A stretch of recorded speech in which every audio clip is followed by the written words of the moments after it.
Баршаға сәлем достар. Бүгін сіздермен CapCut бағдарламасының екінші сабағын өтетін боламыз. Яғни бұл CapCut Mobile деген сабағымыз. Біздің CapCut Mobile деген плейлист бар. Сол жерден кіріп көре аласыздар. Бұл жерде CapCut бағдарламасының телефондық версиясындағы сабақтарым, тегін сабақтар. Ал енді біз видеоға кірісетін болсақ, мен мысалы бір видео алдым. Мінекей менде видео дайын бар. Енді біздегі екінші сабақ бірден видео кесу болып есептеледі. Себебі видео кесу деген ол ең бізге керекті видеоның ең негізгі түбірі болып есептеледі. Ал енді мына жерде бір жай ғана сіздерге көрсетіп кетейін. Мен мысалы мына жерде видеоны кесіп алуды қалаймын. Мысалы нақты көріп тұрғандарыңыздай кадр ауысып жатыр. Осы екі кадр ауысқан кезде осылай белгілеп, мына жерде разделитті басамын. Сосын менде екі кадр осылайша ауысады. Мінекей дәл осындай. Енді мына жерде осындай кішкене кадрларды осылай қарап отырсаңыздар, мен осылай кестім. Бұл общий план болып есептеледі негізінде. Мінекей мен кадрды кестім. Енді бұл жерде менде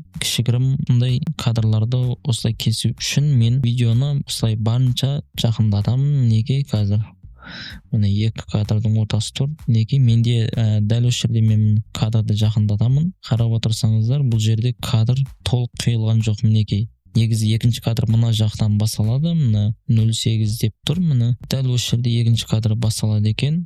Осыны басып, мені кестім. Мен видеоны тура өзінің екінші кадр ауысқан жерінен кестім. Енді сіздерге осындай общий план беріп қояды. Осы общий планмен сіздер видеоны кесем десеңіздер, сіздер өте үлкен қателік қыласыздар. Сол үшін общий планды осылайша жақындатып аласыздар. Мына көріп тұрған 14, 16, 18 F деп тұрған FPS-тер кадрлар, яғни сіздер видеоны кесіп алудан алдын осылайша кадрды осылай жақындатып отырып, мінекей мына жерде кадр ауысты. Дәл осындай жақындатып отырасыздар да, дәл осы екінші кадр ауысқан жерінен бастап белгілеп осылай кесесіздер. Енді сіздерге бір сұрақ туылуы мүмкін. Мына общий планмен кесе берсем болмай ма? Негізі общий планмен де кесуге болады, бірақ өте майда кадрларды осылайша біз жақындату арқылы видеоны кесіп шығатын боламыз. Осылайша кесіп алатын боламыз. Өзімізге керек кадрларды осылайша кесеміз. Мінекей мына керек еместерін мен өшіріп тастаймын. Егер қаласам, мына кадрларды осылайша орындарын алмастырып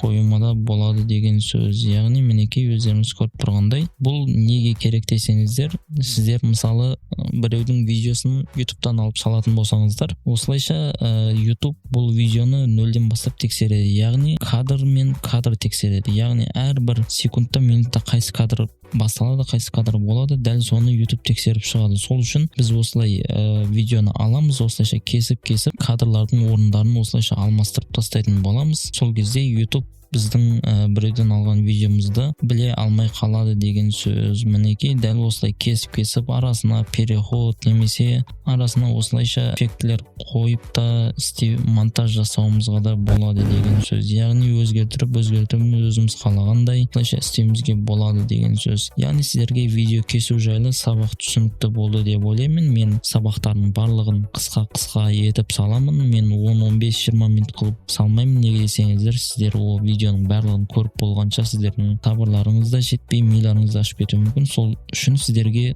қысқадан нұсқа қылып осындай монтажды істеп, сіздерге видео сабақтарды осылай түсіріп сіздерге көрсететін боламын. Мінекей бұл черновой монтаж деген осылайша біздің видеомыздағы бүткіл кадрларды осылайша жақындатып, бүткілін осылай қиып шығатын нәрсені айтады. Яғни мен мысалы түсірген видеомды осылайша керек емес жерлерін осылайша кесіп, осылай удалить етіп, осылайша мен монтажымды осылай істейтін боламын. Мінекей сіздерде дәл осылай черновой монтажды осылай түсінесіздер. Яғни бұл бірінші мысал болды деп айтайлар. Енді сіздерге кесудің екінші жолын айтайын. Сіздерге мысалы керек емес жерлерін осылай мен керек емес жері бар деймін. Осы моторды удалить етіп тастаймын. Мінекей мына жерде маған керек емес деймін. Мінекей разделенияны басып осылайша удалить етемін. Черновой монтаж деген жалпы осы видеоңыздың керекті кадрларын қиып алу және керек емес кадрларын кесіп удалить етіп тастау деген сөз болып есептеледі. Сіздерге жалпы сабақ түсінікті болды деп ойлаймын. Келесі видео сабақтарда кездескенше